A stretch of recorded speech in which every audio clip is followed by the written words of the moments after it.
Hello, আমি মৌ। আমার এই ছোট্ট ভিডিওতে সবাইকে ওয়েলকাম। আগের দিন তো দেখিয়েছিলাম যে বাড়িতে তাঁবু ঠাবু টানিয়েছে, কিন্তু কেন টানিয়েছে সেটাও তোমরা কিছুটা জানো। তো বলেছিলাম যে ব্রাহ্মণের সব কাজ আমার বাবা কাকারা কী করে, শ্রাদ্ধে কীভাবে কী ঘাট কাজ করে বা কিছু সব কিছু এই ভিডিওতে দেখাবো, তো তোমরা দেখতে থাকো।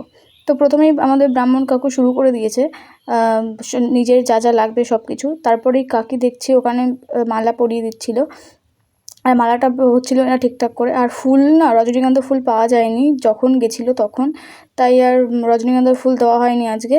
তো আজকে সাদা ফুলের মালাই দেওয়া হয়েছে। তারপরেই বাবা কাকারা সব রেডি হয়ে বসে পড়েছে। দাদু মারা গেছে, কিন্তু কখনো বুঝতেই পারছিলাম না যে দাদু আমাদের সাথে নেই। কিন্তু ঘরে বাইরে আমি অনেকের কাছে শুনেছি যে অনেক কিছু মনে হয় যে একজন মারা গেলে যে আছে হয়তো এখানে, বা ভয় ভয় পায় বা কিছু। কিন্তু আমার দাদু মরে যাওয়ার পর মানে আমি না, খালি আমাদের বাড়ির কারোরই কখনো মনে হয়নি যে ভয় লাগছে বা কিছু।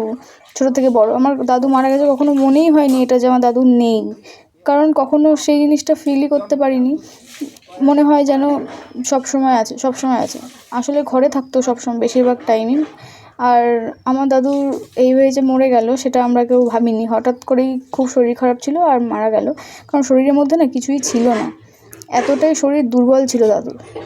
দাদু আমাকে খুব ভালোবাসতো।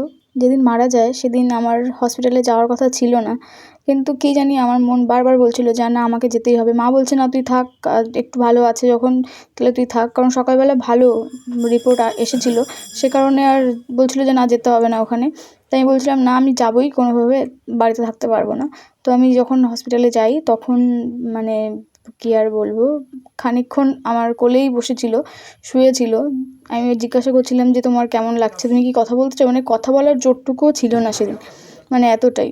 আজকে তাড়াতাড়ির জন্য গুছিয়ে আমি কিছু বলতে পারিনি। আমি নেক্সট ভিডিওতে আমি খুব ভালো করে বলে দেবো যে কী করে মারা গেল। সবাই বসে বসে দেখছিল যে কী করে কী করে এখানে ঠাকুমা। আর ঠাকুমার মনটা খুবই খারাপ ছিল সেদিন, বারবার করে কান্না করে করে উঠছিল, কিন্তু এটা কিছু করার নেই, যেটা হওয়ার সেটাই। তারপরে এখানে কী করছিল, এখানে মানে ভাত রান্না করেছিল মালসাই করে, সেটাই কী করছিল যেন একটা।